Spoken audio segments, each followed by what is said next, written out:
The title of this year's conference is Hydrogen Impact 2021, or for short, H2 Impact 2021.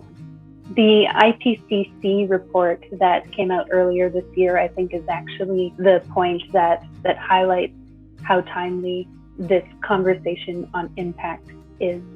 It's very clear to us now that hydrogen can really make an impact, and that is one of the aims of this conference, is to drive forward these conversations that will push further implementation of green hydrogen as an important climate solution that we need to use.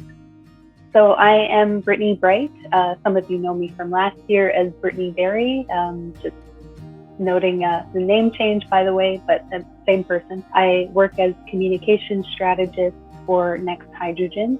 I do also work as events and stakeholder engagement coordinator for the Hydrogen Business Council, and in that capacity, I am the organizer for this year's conference for the Hydrogen Business Council. So some things that I see as the highlights of this conference are one, the interdisciplinary approach that we've used to bring together a diverse array of stakeholders.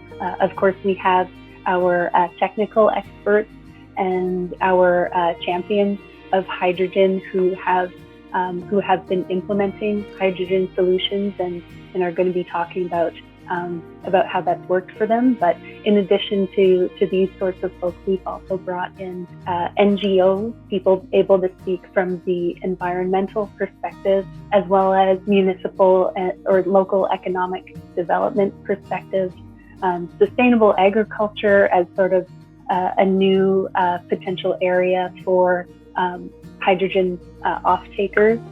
Another group that I'd like to highlight, there would even be students or young professionals working in hydrogen myself. I know it is not the easiest industry to get into.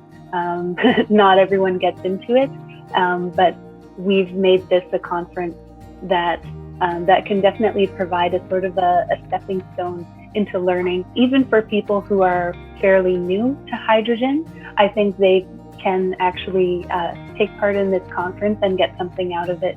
The biggest takeaways will be knowledge, new advancements, new perspectives, and ultimately connections as well, because we've made this a very interactive conference. More than half of our session chairs and session facilitators are women, and this is really something to note, because what we've already discussed, the issue of fewer women being involved in the sector, but another issue is not just involvement or inclusion, but actually having leadership in the sector. This is what makes our conference really notable, is that this is actually an event where there's a lot of female leadership in this topic area, in this field. And I should add as well, actually, that in recruiting this group of young women, we actually have just within that group being women, it's a very diverse group of women. I'm really looking forward to watching those sessions, like the municipal economic development and barrier reduction sessions, because they are, as we say in the sustainability, these are wicked problems. I don't think that we've quite figured out what the answers are to those. When you're looking at problems of local economic development, or how to reduce barriers to potential industrial users to use hydrogen technology, they're difficult problems to define in the start, and then that makes it a particularly tricky problem to understand and find solutions to. So I'm really looking forward to those sessions of getting to hear the experts talk about those areas. So in case the session name of Big Announcements is not self-explanatory enough. What that session is ultimately we are going to be having a few important sponsor companies and NGO partners who have some big announcements to make about their work. They're going to be sharing those big updates with us. That is going to be a very exciting part of this conference, because that will be a session actually in which you're going to be hearing some news breaking updates from a number of different players in the hydrogen, energy, and environmental sectors. Hydrogen technologies have already been around for quite a while, but I think at this point in time, our hydrogen technology innovators have already proven a lot of what their technologies can do, and they're established.